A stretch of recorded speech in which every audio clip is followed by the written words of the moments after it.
नेपाल की कैबिनेट ने एक अहम फैसले में नेपाल का नया राजनीतिक नक्शा जारी किया है। इस नक्शे में लिम्पियाधुरा कालापानी और लिपुलेख को नेपाल की सीमा का हिस्सा दिखाया गया है। नेपाल की कैबिनेट ने इसे अपना जायज दावा करार देते हुए कहा कि महाकाली यानी शारदा नदी का स्रोत दरअसल लिम्पियाधुरा ही है, जो फिलहाल भारत के उत्तराखंड का हिस्सा है। भारत इससे इनकार करता रहा है। नेपाल की कैबिनेट का फैसला भारत की ओर से लिपुलेख इलाके में सीमा सड़क के उद्घाटन के 10 दिनों बाद आया है। लिपुलेख से होकर ही तिब्बत, चीन के मानसरोवर जाने का रास्ता है। इस सड़क के बनाए जाने के बाद नेपाल ने कड़े शब्दों में भारत के कदम का विरोध किया था। भारत के कदम का विरोध काठमांडू में नेपाल की संसद से लेकर काठमांडू की सड़कों तक दिखा। दरअसल 6 महीने पहले भारत ने अपना नया राजनीतिक नक्शा जारी किया था, जिसमें जम्मू और कश्मीर राज्य को 2 केंद्र शासित प्रदेशों जम्मू कश्मीर और लद्दाख के रूप में दिखाया गया था। इस नक्शे में लिम्पियाधुरा कालापानी और लिपुलेख को भारत का हिस्सा बताया गया था। नेपाल इन इलाकों पर लंबे समय से अपना दावा जताता रहा है। नेपाल के कृषि और सहकारिता मामलों के मंत्री घनश्याम भूसाल ने कांतिपुर टेलीविजन से कहा, ये नई शुरुआत है, लेकिन ये नई बात नहीं है। हम हमेशा से ये कहते आए हैं कि महाकाली नदी के पूरब का हिस्सा नेपाल का है। अब सरकार ने आधिकारिक तौर पर उसे नक्शे में भी शामिल कर लिया है। हालांकि घनश्याम भूसाल ने ये भी कहा है कि इस मसले पर आधिकारिक हल के लिए भारत के साथ कूटनीतिक बातचीत जारी रहेगी। माना जा रहा है कि दोनों देशों के बीच विदेश सचिव स्तर की बातचीत कोविड-19 संकट के खत्म होने के बाद हो सकती है। सोमवार को हुए नेपाली कैबिनेट के फैसले के बाद माना जा रहा है कि नेपाल की सरकार अपने अधिकारियों और स्थानीय निकायों को सरकारी दफ्तरों में इस नए नक्शे के इस्तेमाल के लिए कहेगी। इस नक्शे को शैक्षणिक संस्थानों में भी पढ़ाया जाएगा और दूसरे साझेदारों के साथ शेयर किया जाएगा। कालापानी और गुंजी के रास्ते लिपुलेख तक नई सड़क के उद्घाटन के भारत के एकतरफा फैसले के बाद नेपाल ने कालापानी और लिपुलेख क्षेत्रों पर अपने पुराने दावों को फिर दोहराया और काठमांडू में भारत के राजदूत और भारतीय विदेश मंत्रालय को नेपाल की चिंताओं से अवगत कराया था। इससे पहले नेपाल ने कहा था कि भारत ने जिस सड़क का निर्माण उसकी जमीन पर किया है, वो जमीन भारत को लीज पर तो दी जा सकती है, लेकिन उस पर दावा नहीं छोड़ा जा सकता। बुधवार को लिपुलेख विवाद पर नेपाल के प्रधानमंत्री केपी शर्मा ओली ने एक सर्वदलीय बैठक बुलाई थी, जिसमें पूर्व प्रधानमंत्रियों ने भी हिस्सा लिया था। लिपुलेख वो इलाका है जो चीन, नेपाल और भारत की सीमाओं से लगता है। लिपुलेख में कथित अतिक्रमण के मुद्दे को लेकर नेपाल में भारत विरोधी प्रदर्शनों का सिलसिला भी जारी है। नेपाल के प्रधानमंत्री केपी शर्मा ओली की सरकार ने इस सिलसिले में भारत के समक्ष लिपुलेख इलाके पर नेपाल के दावे को दोहराते हुए कड़े शब्दों में कूटनीतिक विरोध दर्ज कराया है। उत्तराखंड के धारचूला के पूरब में महाकाली नदी के किनारे नेपाल का दारचूला जिला पड़ता है। महाकाली नदी नेपाल भारत की सीमा के तौर पर भी काम करती है। नेपाल सरकार का कहना है कि भारत ने उसके लिपुलेख इलाके में 22 किलोमीटर लंबी सड़क का निर्माण किया है। नेपाल ने पहले भी साल 2019 के नवंबर में भारत के समक्ष अपना विरोध जताया था। साल 2015 में जब चीन और भारत के बीच व्यापार और वाणिज्य को बढ़ावा देने के लिए समझौता हुआ था, तब भी नेपाल ने दोनों देशों के समक्ष आधिकारिक रूप से अपना विरोध दर्ज कराया था।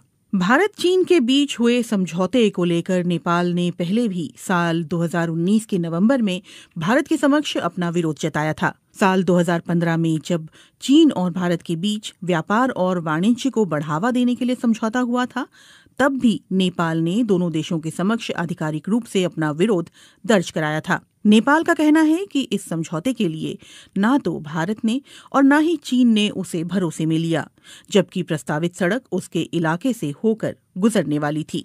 इस सप्ताह जब काठमांडू में भारत विरोधी प्रदर्शन अपने चरम पर थे, तो नेपाल ने बुधवार को एक और बड़ा फैसला किया। उसने पहली बार महाकाली नदी से लगे सीमावर्ती इलाके में आर्म्ड पुलिस फोर्स एपीएफ की एक टीम भेजी है।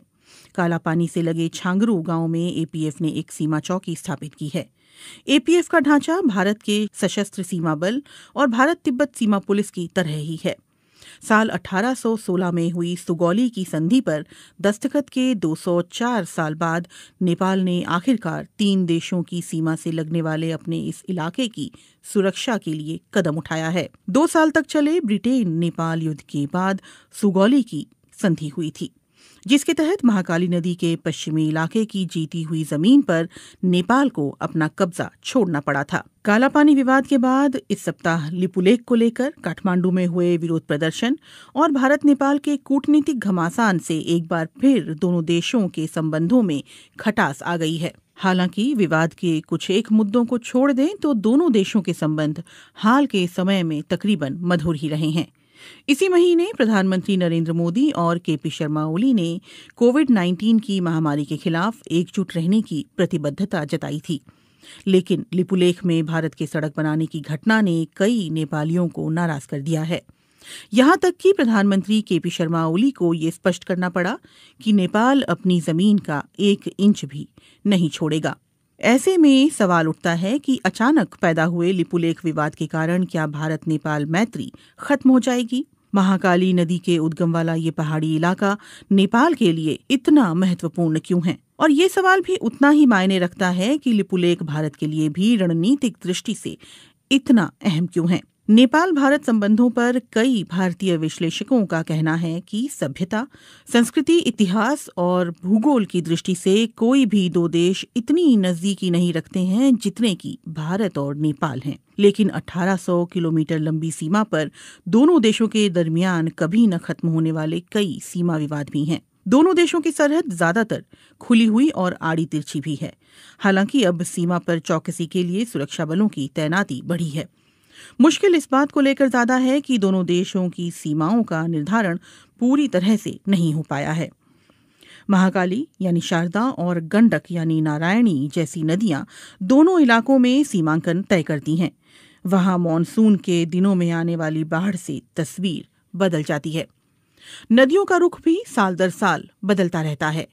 कई जगहों पर तो सीमा तय करने वाले पुराने खंभे अभी भी खड़े हैं, लेकिन स्थानीय लोग भी उनकी कद्र नहीं करते। सामान्य परिस्थितियों में लोगों का एक देश से दूसरे देश आना जाना लगा रहता है। भारत और नेपाल के सर्वे अधिकारी और टेक्नीशियंस सालों की साझा कोशिश के बावजूद अभी तक कोई ऐसा नक्शा नहीं बना पाए हैं जिस पर दोनों देश सहमत हों। नेपाल के सर्वे विभाग के पूर्व महानिदेशक बुद्धिनारायण श्रेष्ठ की रिपोर्ट के मुताबिक साल 1850 और 1856 में भारत और नेपाली अधिकारियों ने मिलकर एक नक्शा तैयार किया था। बुद्धिनारायण श्रेष्ठ के मुताबिक महाकाली नदी लिम्पियाधुरा कालापानी से उत्तर पश्चिम में 16 किलोमीटर दूर से निकलती है और सुगौली की संधि में इस नदी को दोनों देशों की सरहद करार दिया गया था। इसलिए इससे साबित होता है कि कालापानी नेपाल का हिस्सा है। लेकिन भारत इन नक्शों को सबूत के तौर पर स्वीकार करने से इनकार करता है। भारतीय पक्ष का कहना है कि इसकी जगह 1875 के नक्शे पर विचार किया जाना चाहिए, जिसमें महाकाली नदी का उद्गम कालापानी के पूर्व में दिखलाया गया था। गौरतलब है कि 1875 के नक्शे पर नेपाल के दस्तखत नहीं हैं। काठमांडू में इस मामले पर जानकारी रखने वाले अधिकारियों का कहना है कि नेपाल और भारत की सीमा के निर्धारण का काम ज्यादातर पूरा कर लिया गया है। हालांकि नदी वाले इलाकों में ये काम पूरा नहीं हो पाया है। नेपाल की पश्चिमी सीमा पर महाकाली नदी और दक्षिणी सीमा पर गंडक नदी दोनों देशों की सीमा निर्धारण करती है, लेकिन यहाँ नक्शा तय करने का काम अभी भी अधूरा है।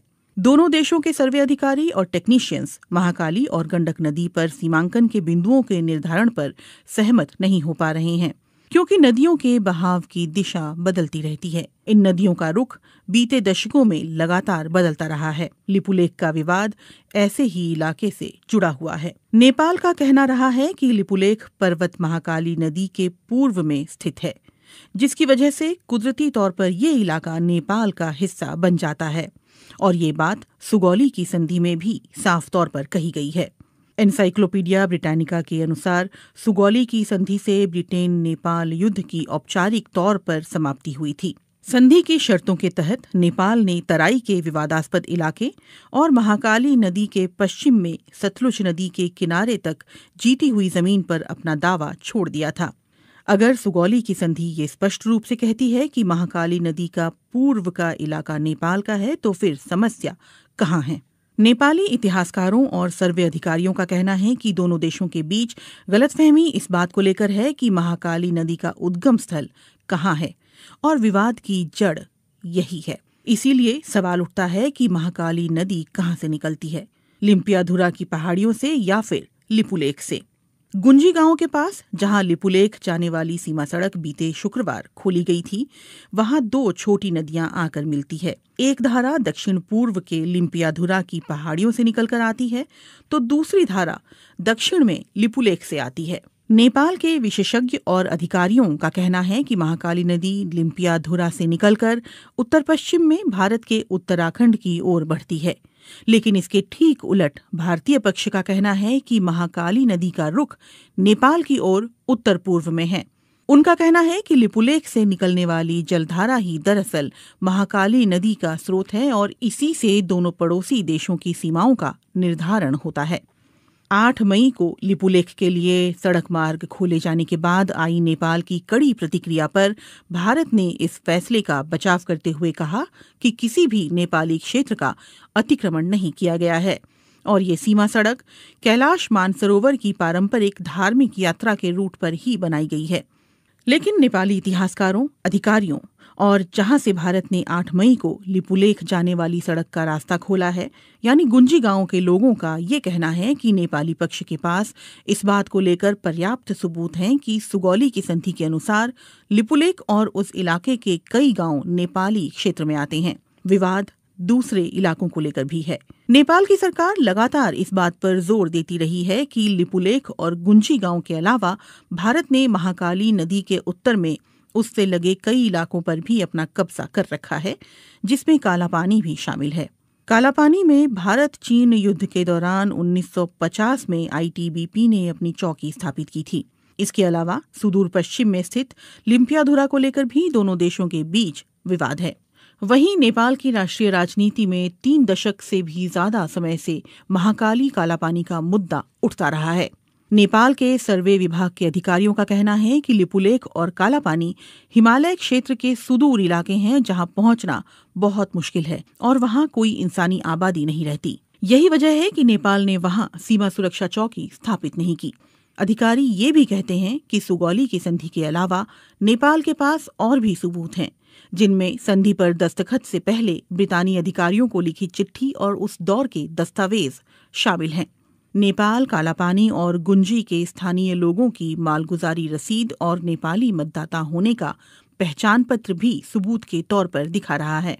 इसके अलावा साल 1908 में मानसरोवर की यात्रा करने वाले भारतीय संत योगी भगवान श्रीहंस और 30 और 40 के दशक में वहां जाने वाले स्वामी प्रणवानंद ने भी अपने यात्रा संस्मरणों में लिपुलेख के दक्षिण में छांगरू गांव में नेपाली सुरक्षा कर्मियों की मौजूदगी के बारे में विस्तार से लिखा है। कई नेपाली अधिकारियों और पत्रकारों ने बीते दशकों में कालापानी की यात्रा के बाद वहां के स्थानीय लोगों के पास मौजूद उनके नेपाली दस्तावेज इकट्ठा किए हैं। इनमें लिपुलेख से लगे गुंजी गांव और कालापानी के आसपास के गांव भी शामिल हैं।